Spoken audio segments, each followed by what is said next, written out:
Agora chegou a hora da gente fazer a homenagem da noite aqui, porque o quiosque convida, o nome já foi planejado para isso daí. Então, o quiosque continuando com a sua existência, né?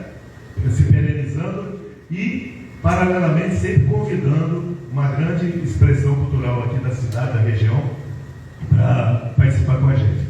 Nessa noite, nada mais, nada menos do que o grande Oliveira de Panelas.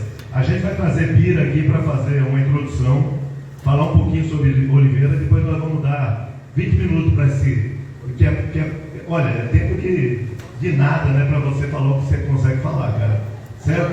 Mas, antes de qualquer coisa, em nome de todo mundo, em nome de Deus, eu agradeço a sua presença aqui com a gente, cara. Certo? Você ilumina todo o ambiente onde você está presente, cara. Com certeza. Tá? Obrigado. A gente tem aqui, depois na hora que você chegar eu te entrego. Eu mandei fazer uma camiseta, que a gente não tem troféu, e camiseta a gente usa, né? Nem que for em casa, né? Para dormir a gente usa a camiseta. Então você vai ser um outdoor humano aqui e fazer uma propaganda do nosso quiosque convido aqui, tá bom? Depois eu te entrego a camiseta aqui. Um abraço.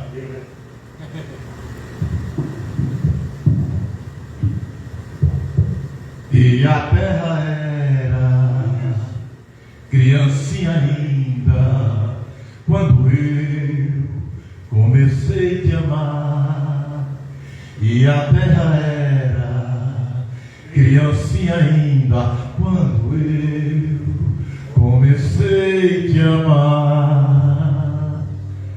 Isso é uma das pérolas sagradas chamada Amor Cósmico.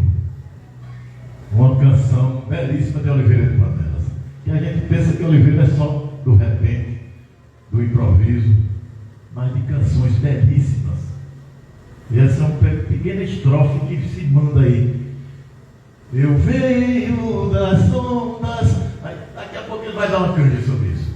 Mas que responsabilidade, né? Não, para mim não é responsabilidade, porque eu conheço Oliveira. Quando ele disse aqui que Cabal não ia fazer a sua apresentação, eu estava torcendo Cabal, porque Cabal ia dar um banho de cordel, de poesia ali, com certeza, né? Mas você está devendo essa apresentação de Oliveira, viu, Cabal? Você está devendo. Eu espero que aconteça.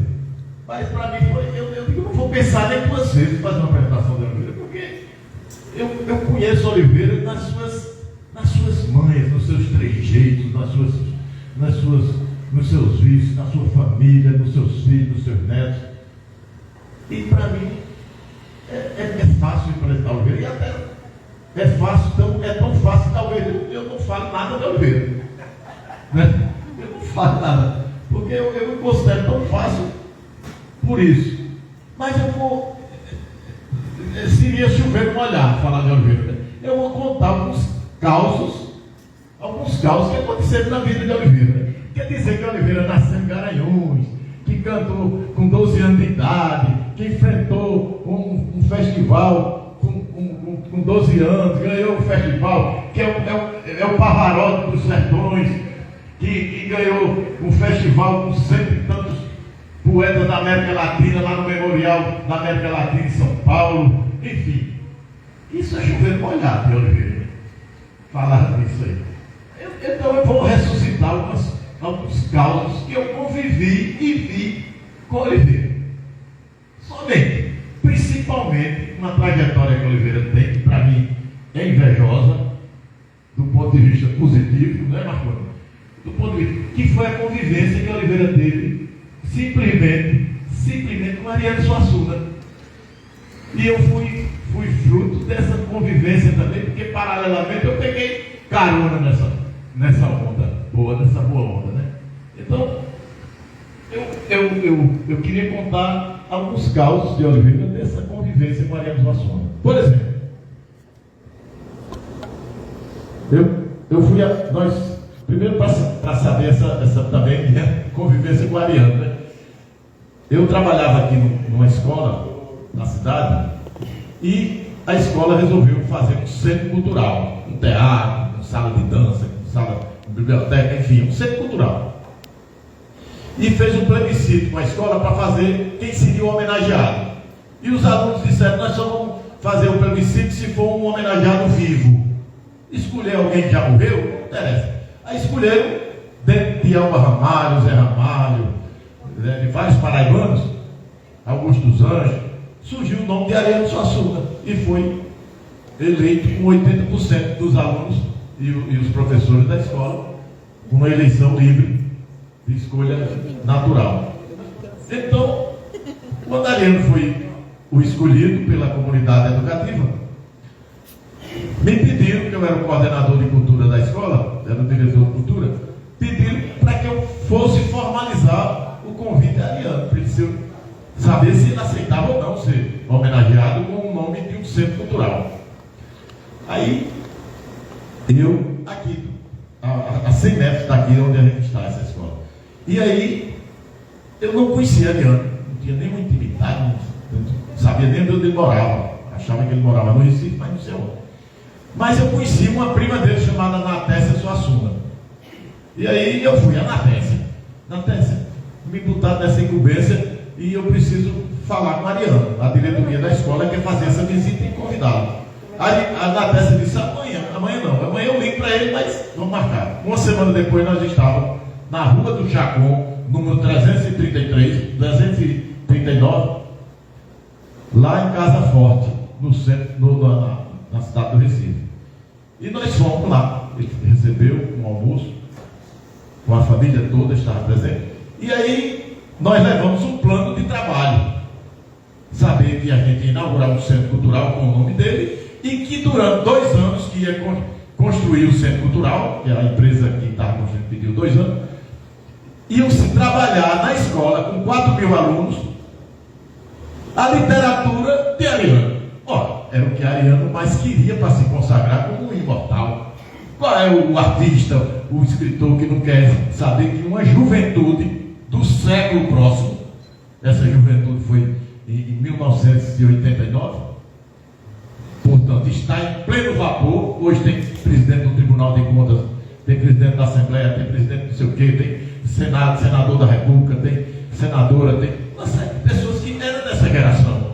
Ora, essa geração hoje está construindo e dando as formas da gente viver do ponto de vista institucional. E Ariano sabia que ele precisava construir o reino que ele construiu na sua literatura, na sua arte, para uma juventude vindoura. Aí, eu estava na casa de Ariano, sim, eu fui buscar Ariano para fazer essa homenagem. Ele disse, eu queria, Bira, que quem me saudasse fosse Oliveira de Panelas. Não quero que o diretor da escola, ninguém fale que é Oliveira. Aí eu não conhecia Oliveira, tinha um amigo meu que conhecia, Aloysio Lopes de Brito, faleceu na pandemia, que com certeza estaria aqui, figura da mais coisa linda. Aloysio me levou a Oliveira. Cheguei lá, Oliveira, da Ariano quer que você faça a saudação dele lá no colégio onde ele vai ter a placa fundamental do teatro que vai homenagear o nome dele. Aí foi quando eu conheci Oliveira. No dia seguinte, eu fui deixar Ariano no Hotel Caiçara. Acho que nem existe mais o hotel, né? Ele ficou lá no Hotel Caiçara, eu fui deixado de meia-noite, porque foi quando terminou a aula do espetáculo de Ariano. Quando ele chegou lá, Bira, pelo amor de Deus, me deu o telefone de Oliveira, que eu esqueci, na minha fala, de agradecer a todo mundo, esqueci de agradecer a homenagem que o Oliveira me fez, me saudando. E eu não falei nada de Oliveira. Eu tuve o telefone de Oliveira. Eu sabia até decorar o telefone, mas eu não sei mais. Ele anotou num jornalzinho, no jornal que ele estava. Como ele acorda cedo, 6 horas, 7 horas da manhã, ele ligou para Oliveira. Aí, Valber, o filho mais novo de Oliveira, atende o telefone. Alô? É na casa de Oliveira de Panelas. Aí Valber disse, quem quer falar com ele? Ele disse, é a Ariano Suassuna. Aí Valber disse, isso é trote, ou de Bira ou de Ricardo disse. Nós éramos amigos, de vez em quando a gente fazia um trote para Oliveira, brincando. E Valber que atendia, a gente diga a ele que é um professor de balé dele, por exemplo. Né? Aí Valber vai para Oliveira. Aí, telefone, ele disse, quem é? Ele disse, olha, eu acho que é Bira ou Ricardo que estão brincando com você, dizendo que é Ariano Suassuna. Oliveira vai atender o telefone, achando que era o Bira ou o Ricardo disse, de saudosa memória. Aí Oliveira disse, diz Ariano, o que é que tu... Diz Ricardo, o que é que tu quer comigo? Aí a Ariane disse: Oliveira, o que está acontecendo com você? Oliveira disse que o telefone murchou na frente dele. Parecia que... Quando entendeu que era Ariane Suassuna. Então, é essa relação que eu conheci Oliveira. E conheci Oliveira quando o diretor do colégio, já em outra ocasião, saudou Oliveira como o Pavarotti do Sertão. Oliveira tinha acabado de ganhar o Festival da América Latina. Pronto, Ariano fez justamente isso. Quando o diretor do colégio apresentou Oliveira como o Pavarotti dos Sertões, que a Folha de São Paulo estampou na primeira página, o Pavarotti dos Sertões. Aí Ariano aproveitou na aula. Ariano tinha uma magia que era fantástica. Ele não dizia logo o problema dele de imediato, ele guardava para o meio ou para o fim. Ariano engasgou-se e ficou com aquilo. Quando foi no final, ele disse: meu diretor, obrigado pelas homenagens, mas eu quero fazer uma ressalva. Ressalva, eu estou dizendo o nome. Ele disse: de todo jeito, eu quero fazer um reparo na sua homenagem, na sua fala de Oliveira de Panela. Para mim, Oliveira, quando o senhor comparou ele a Pavarotti não chega a ser o dedo mindinho da mão esquerda de Oliveira. Primeiro, Pavarotti só canta gaguejando, ou só canta gagarejando. Aí lascou o Pavarotti. Não é repentista, não toca viola, não improvisa, não faz. Aí, então, ele fez essa salvação a Oliveira. Eu vi várias formas de fazer Oliveira. Porque quando Ariano marcava um aula espetáculo, ou ele levava Antônio Madureira, Antônio Nóbrega, que era mais difícil que morar em São Paulo, ou levava Oliveira de Panela. Por quê? Porque ele queria a aula dele ilustrar com aquilo que ele falava de uma maneira artística. Se fosse na poesia, era Oliveira. Se fosse na música, era Antônio Nóbrega ou Antônio Madureira. Ou balé popular do Recife, que era Ana Paula não sei o que, tem um sobrenome. Então, ele fazia dessa forma para mostrar. E nem sempre nas aulas de espetáculo o tempo era suficiente para ele apresentar o artista. Muitas vezes Oliveira foi e ganhou o cachê, que era pago pela Secretaria de Cultura de Pernambuco, e não tinha nem chance, só ia posar para as fotos, os autógrafos e tal. Então, essa foi a forma que eu conheci você, Oliveira. Tive o prazer com o Bebeto Natés, com Marcel Melo, Gessi Quirino, com Daldete Bandeira, com Marcel Melo, e frequentar a sua casa, no seu chão, no seu terreiro, com Dona Ana fazendo aquelas comidas, galinha de capoeira, rubacão, enfim, né? Nós vivemos desse momento, que é a sua arte. E tive um momento também raro, você, que pela primeira vez eu vi assim de perto, pegando na mão, que eu já pegava na sua, pegando na mão de Otacílio Batista, já esclerosado, já com seus problemas de saúde do ponto de vista da idade. E a família, através de Zé Patriota, fez uma reunião com a família, estavam todas as filhas, todos os filhos, e fizeram uma reunião lá na casa de Oliveira. E meu irmão do Rio de Janeiro, apaixonado pela cantoria, estava aqui, e eu disse: eu vou levar você na casa de Oliveira. Quando cheguei lá, encontrei esse cenário. A família de Otacílio, barbudo, já com aquela barba, parecia Papai Noel, e com a viola na mão. Fizeram a cantoria Oliveira e Otacílio. Imagina! Mas Otacílio com a mente totalmente saudável. E no final da cantoria, entre Oliveira e Otacílio, aí tinha um prato que ele pediu, o Otacílio pediu que tivesse um prato na mesa. A família teve que botar dinheiro. Todo mundo teve que botar dinheiro, por exemplo. Aí quando terminou a cantoria, o Otacílio pegou o prato e botou o dinheiro todo no bolso. Era dinheiro ainda de cédula. Otacílio botou. Aí a filha de Oliveira, lá do Baiano, Silvia disse: paiinho, cantoria é rachar, fez desse jeito, é dividido, paiinho. E o senhor pegou o dinheiro todinho. Ele disse: Oliveira, não precisa disso não.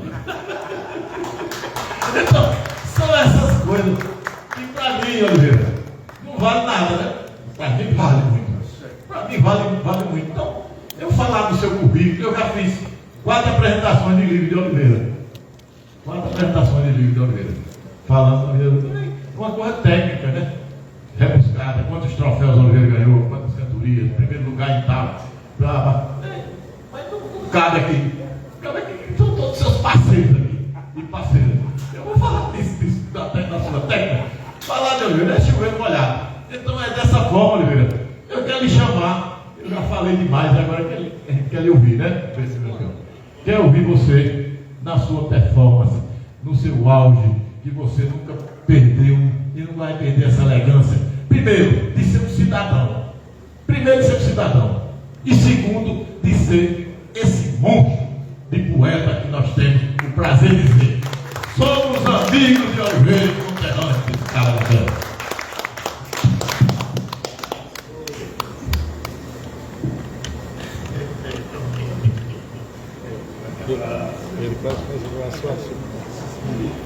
Eu vou fazer só uma adenda aí a tudo que o Bira falou. E tem coisa, se ficar falando de Oliveira de Panela, a gente vai ficar uns 10 dias aqui e não acaba nem o começo, né? Não dá nem para acabar o começo. Esse cara aqui é grande demais, como poeta, como cantador, né? Mas ele é grande demais em humildade. Eu gosto de homens assim, certo? Esse cara nasceu para ser meu amigo. Se ele me der essa chance, eu seria amigo dele eternamente, com certeza. Tá? Com certeza. E essa música que Bira fez aí, pelo amor de Deus, cara.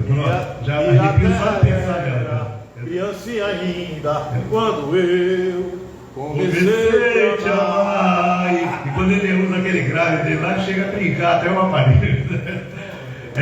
A gente não teve tempo de fazer ainda um troféu, alguma coisa assim, mas eu acho que esse negócio de troféu está meio ultrapassado também, né? A gente põe lá em casa, lá esquece, cara. E eu como sou desse também lá, eu queria, é o que eu estava falando, eu queria fazer um adendo ao que o Bira falou. Todo mundo acha que aquela frase, né, famosíssima aqui no Nordeste, né? Eu não troco meu oxente pelo ok seu ninguém, seria de Ariano Suassuna. Mas ó, a frase é desse cara aqui, ó. A gente tem que botar embaixo. As camisetas, tem todas as camisetas, todo lugar que a gente vai, mas não tem o autor, né, cara? É aquela história que o Piancó falava, né? A César o que é de César. Então, essa frase eu fiz questão de deixar aqui. E uma homenagem do quiosque, certo? Nessa nova fase do quiosque convida. Esperamos que você convida durante mais uns 40, 50 anos aí, se Deus quiser, certo? E presente. E, não, aqui está o logo aqui do nosso novo movimento, Oliveira de Panelas, e em cima, eu não troco meu oxente pelo ok de ser ninguém. Eu não troco seu Oliveira.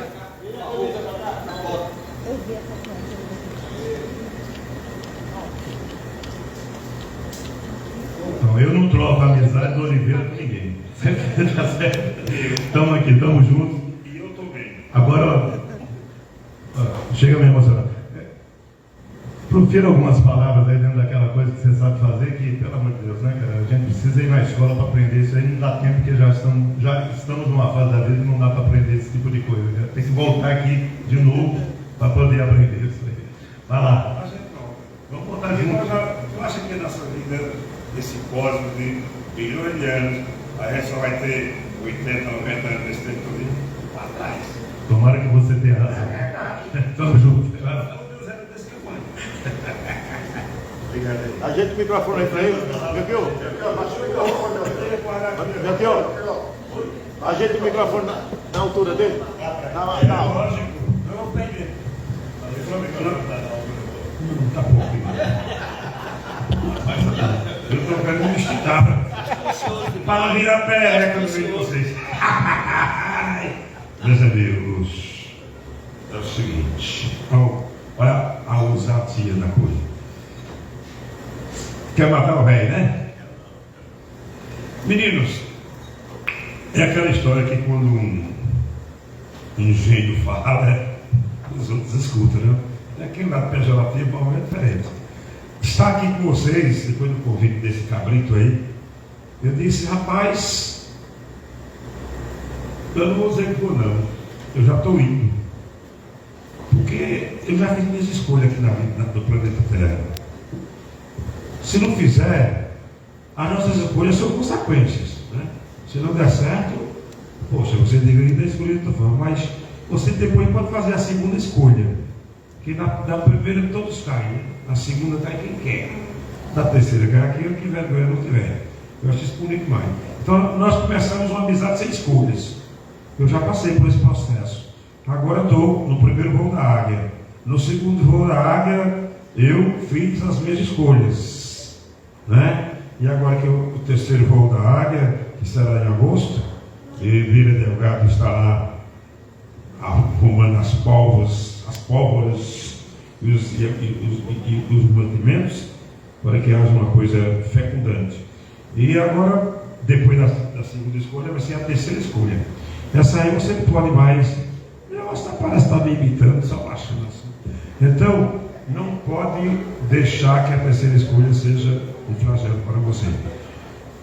Essas homenagens que eu recebo, dessa sinceridade de vocês, desses artistas que eu tenho, vocês todos são artistas aqui, nós não temos cerimônia de dizer que quando eu vou fazer esses shows por aí afora, esses magnatas, esses industriais, eu fico assim sem assunto com eles, eu me junto com os artistas.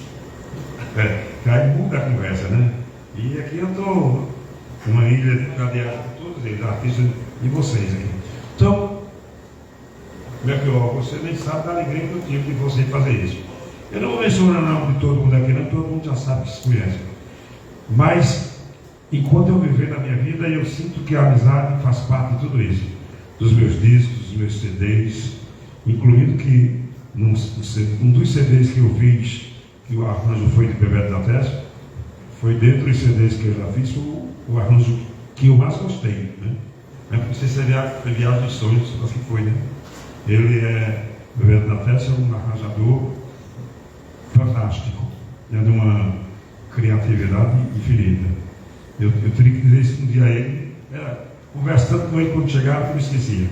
Eu adoro aquelas coisas que ele fez na musicalidade, até melhor do que o que eu cantei. E estar com vocês aqui, eu não sei o que é que eu diga, não.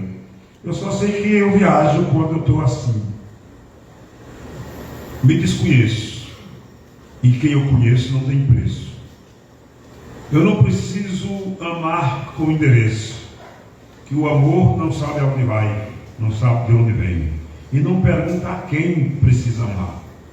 O amor passa o mar, passa o ar, passa a terra, fica na ilusão, faz e se desfaz. É como o hieróglifo na decifração. Você decifra, mas não sabe a cifra do tamanho dela. E você se flagela se for procurá-la. Procurá-la lá, com dó. Mi em si forma todos nós. Nossos eus têm Deus no meio, como Deus tem eu no meio de vocês também. A nossa marca é a comarca da Universidade da Terra. Nós somos feitos da paz, mas depois que nasce quer fazer a guerra.